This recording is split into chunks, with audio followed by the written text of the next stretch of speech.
বৃষ্টি ভেজা দিনে ভাইয়ের সাথে কাটানো এক মজার দিনের গল্প নিয়ে চলে এসেছি।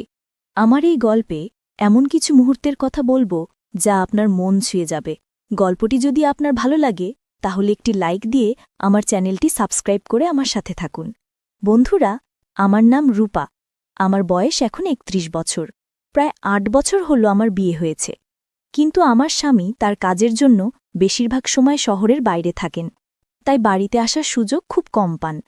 আমার আত্মীয়স্বজন সবসময় বলেন যে আমি খুব হাসিখুশি আর প্রাণবন্ত একজন মানুষ, কারণ আমার হরিণের মতো চোখ আর সুন্দর হাসি দেখে যে কোনো মানুষের মন ভালো হয়ে যায়। তবে আমার স্বামীর কাছ থেকে আমি যতটুকু ভালোবাসা আশা করি ততটুকু পাই না।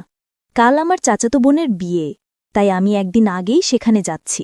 রেডি হয়েছি, কিন্তু আমার স্বামী অফিসের কাজে ব্যস্ত থাকায় তিনি আমার সাথে যেতে পারলেন না, তাই আমি একাই যাচ্ছি। আমাকে বাসস্ট্যান্ডে নিতে আসছে আমার ছোট ভাই, যার নাম দীপ। সেদিন মুষলধারে বৃষ্টি হচ্ছিল আর বজ্রপাত হচ্ছিল। আমি বজ্রপাতের শব্দে খুব ভয় পেতাম। আমি বাসস্ট্যান্ডে পৌঁছালাম, দেখি যে আমি ছাতা আনতে ভুলে গেছি। সেই সময় খুব জোরে বৃষ্টি হচ্ছিল। আমার ভারী ব্যাগটা নিয়ে বাস থেকে নামতেই কিছুক্ষণের মধ্যে আমি পুরো ভিজে চুপচুপে হয়ে গেলাম। চারপাশে তাকিয়ে দেখলাম কোনো দোকানপাট খোলা নেই, আর তেমন লোকও নেই। আমার ছোট ভাই দীপ এখনও আসেনি আমাকে নিতে। আমি একটি ছোট বন্ধ দোকানের সামনে গিয়ে দাঁড়ালাম আর অপেক্ষা করতে লাগলাম। কিছুক্ষণ পর খুব জোরে বজ্রপাত শুরু হলো, আর আমি ভয় পেতে লাগলাম। তারপর দেখলাম যে বৃষ্টিতে ভিজতে ভিজতে আমার ছোট ভাই দীপ আসছে।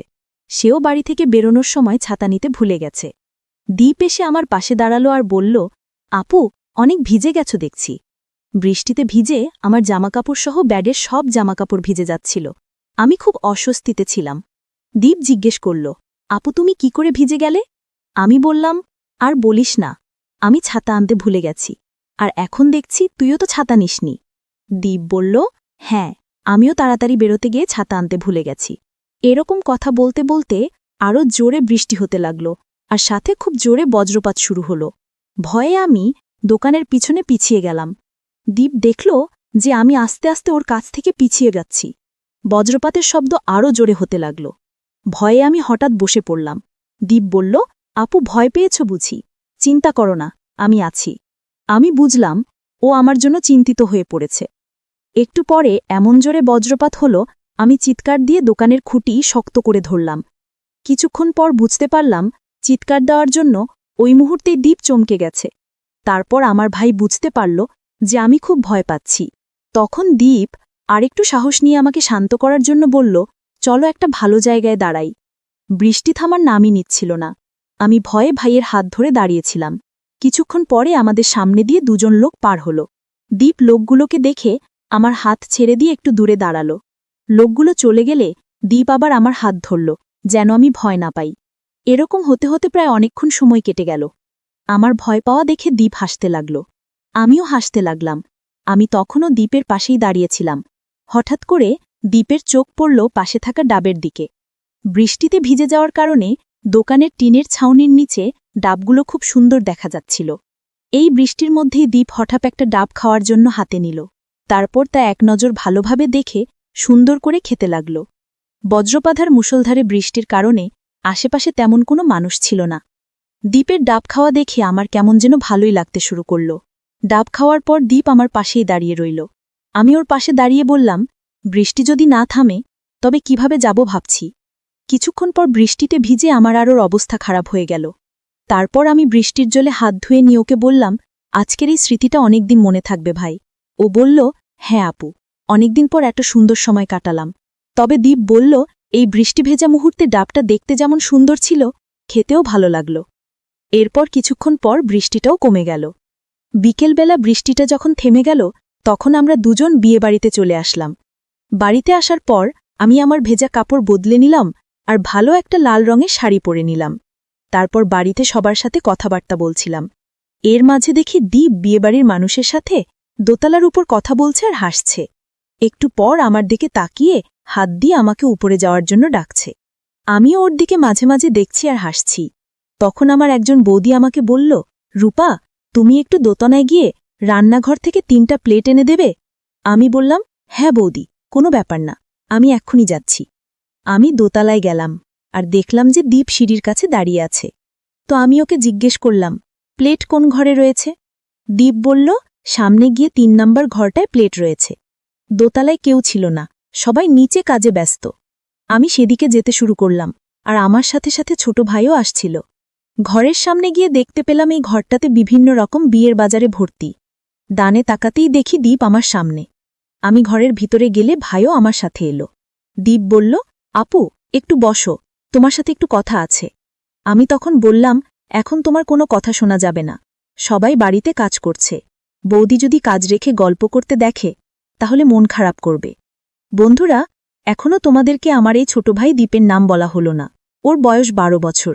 সে আমার আপন ছোট ভাই।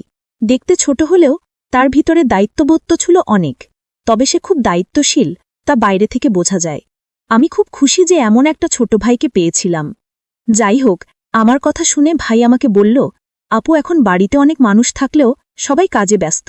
আমি বললাম, আমি যদি এখান থেকে প্লেটগুলো না নিয়ে নিচে যাই তাহলে বৌদি উপরে চলে আসবে। দীপ বলল, আসলে আমাদেরকে কেউ কিছু বলবে না। বলার সাথে সাথেই আরাম করে সে হেসে পাশের চেয়ারে বসল আর মজার একটা গল্প বলা শুরু করল। আমি হেসে হেসে তার গল্প শুনতে লাগলাম। দীর্ঘদিন পর মনে হল, কতদিন এমন প্রাণখোলা হাসি হাসিনি। তারপর গল্প করতে করতে সে আমার কাছ থেকে একটা কমলা খেতে চাইল। আমিও তাকে একটা কমলা বের করে খেতে দিলাম। একটা কমলা খেয়ে সে আরেকটা খেতে চাইল। তাকে আরেকটা কমলাও খেতে দিলাম। সে কমলাগুলো মজা করে খেল। এরপর আরও কিছুক্ষণ গল্প করার পর আমি তাকে বললাম, অনেকদিন পরে তোমার মজা করে কমলা খাওয়া দেখে আমি এত মজা পেলাম, খুব ভালো লাগল। দীপ আমাকে বলল, আপু, কমলা খেতে আমার অসম্ভব ভালো লেগেছে, শুনে আমার খুব ভালো লাগল। আমি দীপকে বললাম, ভাই দীপ, এখন তুমি এখানে থাকো, নিচে অনেক কাজ আছে। তারপর রান্নাঘর থেকে প্লেটগুলো নিয়ে বৌদির কাছে যেতেই বৌদি আমাকে বলল, এত সময় লাগে নাকি প্লেট আনতে? আমি বললাম, না, মানে আমি সম্মুখের 2 ঘরে খুঁজে পাচ্ছিলাম না, তাই দেরি হলো। বৌদি বলল, ঠিক আছে, কোনো ব্যাপার না, এখন আমার সাথে একটু কাজ করো। তারপর আমি কাজ করতে শুরু করলাম।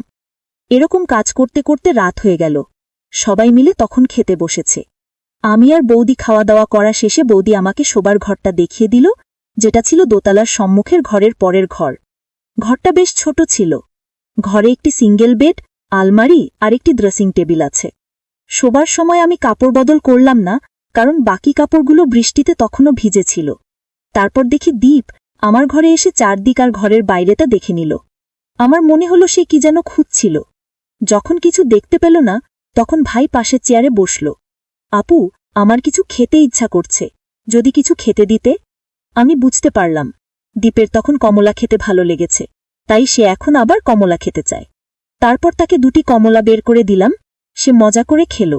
ভাইয়ের কমলা খাওয়ার ভাব দেখে আমার খুবই ভালো লাগছিল। তারপর আমাকে বলল, বাইরে খুব বৃষ্টি হচ্ছে, তাড়াতাড়ি ঘুমিয়ে পড়ো। ওর এই কথা শুনে আমিও একটু হেসে বললাম, ঠিক আছে। এরপর দীপ চলে গেল। ছোট ভাই দীপ আর বড় দাদা একই ঘরে ঘুমোত। তারপর আমি ঘরের দরজার পর্দা নামিয়ে রেখে শুয়ে পড়লাম। রাতেও বেশ ভালো বৃষ্টি হচ্ছিল, কিন্তু মেঘ ছিল না, তাই আমি একটি চাদর ঢাকা দিয়ে নিলাম আর কিছুক্ষণের মধ্যেই আমি ঘুমিয়ে গেলাম। প্রায় মাঝরাত 2টার সময় আমার ঘুম ভাঙল বজ্রপাতের শব্দে।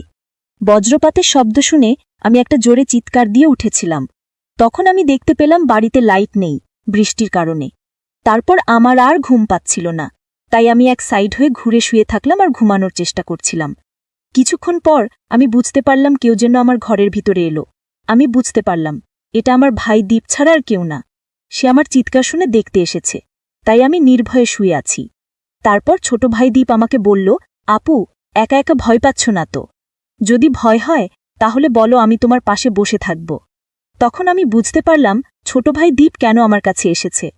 সেদিন রাতটা বিয়ের আনন্দ, বজ্রপাত, মুষলধারে বৃষ্টি এবং ছোট ভাইয়ের সাথে গল্প ও বিভিন্ন রকমের আনন্দে কেটেছিল। সেই দিনের কথা আমি কোনোদিন ভুলব না। আমি এরকম ভাই পেয়ে খুব খুশি। আমার ছোট ভাই দীপের কাছে আমি খুব কৃতজ্ঞ। তো বন্ধুরা, ভিডিওটি আজকের মতো এখানেই শেষ করলাম। পরবর্তীতে আরও সুন্দর সুন্দর গল্প পেতে একটি লাইক দিয়ে চ্যানেলটি সাবস্ক্রাইব করে সাথেই থাকবেন। দেখা হবে পরের কোনো নতুন ভিডিওতে। সেই পর্যন্ত সবাই সুস্থ থাকুন। ধন্যবাদ।